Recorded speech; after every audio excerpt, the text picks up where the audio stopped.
सोचिए, फूलों की पंखुड़ियों से लेकर स्टॉक मार्केट के बड़े बड़े चार्ट्स तक एक सीक्रेट कोड छिपा हुआ है। आज हम उसी कोड को डिकोड करने वाले हैं, एक ऐसा कोड जो कुदरत को सीधा फाइनेंशियल मार्केट से जोड़ता है। तो चलिए सीधे उस पहेली पर चलते हैं जो कुदरत के सबसे खूबसूरत पैटर्न को स्टॉक मार्केट के उतार चढ़ाव से जोड़ती है।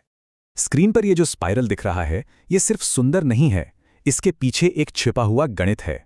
और मजे की बात यह है कि यही गणित मार्केट के ट्रेंड्स को समझने में हमारी बहुत मदद कर सकता है।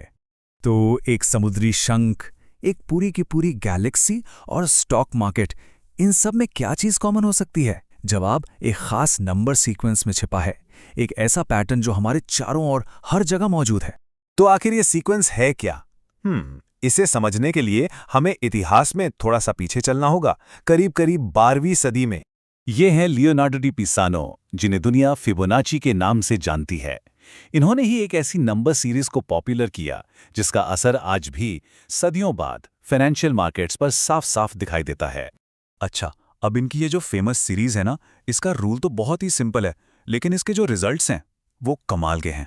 देखिए, ये 0 और 1 से शुरू होती है, फिर अगला नंबर पिछले 2 को जोड़कर बनता है। जैसे 1 और 1 हुए 2, 1 और 2 हुए 3, 2 और 3 हुए 5, और बस ये सिलसिला ऐसे ही चलता जाता है इन्फिनिटी तक। अब इस सीक्वेंस की एक बहुत ही दिलचस्प बात है।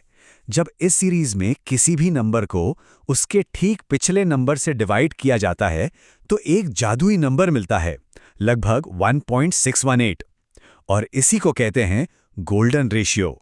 तो असली सवाल अब ये उठता है कि इस सदियों पुराने गणित को आज के मॉडर्न स्टॉक मार्केट में आखिर इस्तेमाल कैसे किया जा सकता है?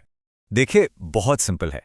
इसी फिबोनाची सीरीज के नंबर्स को जब अलग अलग तरीकों से डिवाइड करते हैं तो हमें कुछ बहुत खास रेशियो मिलते हैं, और यही रेशियोज हमारे ट्रेडिंग टूल का बेस हैं, उसकी बुनियाद है।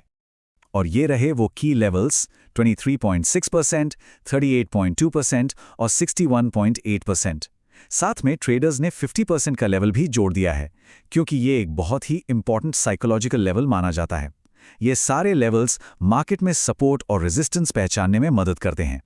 चलिए, थ्योरी काफी हो गई, अब सीधा चार्ट्स पर चलते हैं और देखते हैं कि ये सब असल में काम कैसे करता है।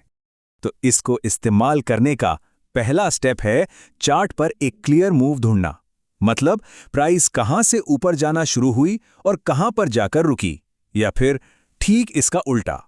जैसे ये एक डाउन ट्रेंड का बढ़िया उदाहरण है। यहाँ टूल को सबसे ऊंचे पॉइंट से यानी स्विंग हाई से सबसे निचले पॉइंट यानी स्विंग लो तक लगाया जाता है। इससे ये अंदाजा लगता है कि प्राइस अगर बाउंस करती है तो कहां तक जा सकती है। और बिल्कुल इसी तरह जब मार्केट ऊपर जा रहा हो यानी एक अप ट्रेंड में, तो टूल को नीचे से ऊपर की तरफ लगाया जाता है। इससे ये अंदाजा मिलता है कि अगर प्राइस थोड़ा नीचे आती है यानी रिट्रेस करती है तो कहां पर आकर सपोर्ट ले सकती है। तो ठीक है, अब ये लेवल्स तो पता चल गए, लेकिन सवाल ये है कि इन्हें ट्रेड करने के लिए इस्तेमाल कैसे करें, और सबसे जरूरी बात, इनकी लिमिटेशंस क्या हैं, ये जानना बहुत जरूरी है। एक सिंपल सी स्ट्रैटेजी ये है कि 50% और 61.8% के जोन पर खास नजर रखी जाए। ज्यादातर ट्रेडर्स का मानना है कि अगर प्राइस यहां तक रिट्रेस करके वापस घूमती है तो ट्रेंड के कंटिन्यू रहने की संभावना काफी बढ़ जाती है। लेकिन एक बात बिल्कुल साफ समझनी होगी, ये कोई जादू की छड़ी नहीं है जो हर बार काम करेगी।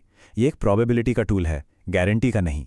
फिबोनाची की असली पावर तब सामने आती है जब इसके लेवल्स दूसरे एनालिसिस टूल्स के साथ मैच कर जाते हैं। इसी को टेक्निकल एनालिसिस की भाषा में कॉन्फ्लुएंस कहते हैं। अब इस चार्ट को देखिए, यहाँ कुछ बहुत इंटरेस्टिंग हो रहा है। फिबोनाची का एक लेवल और एक डाउन ट्रेंडिंग चैनल की लाइन, दोनों ठीक एक ही जगह पर आकर मिल रहे हैं। बस यही है वो हाई कॉन्फिडेंस एरिया जहां ट्रेडर्स एक्शन लेने के लिए मौके ढूंढते हैं।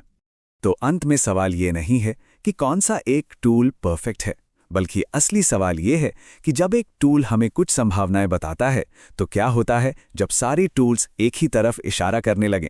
शायद बेहतर फैसले लेने का राज इसी में छिपा है।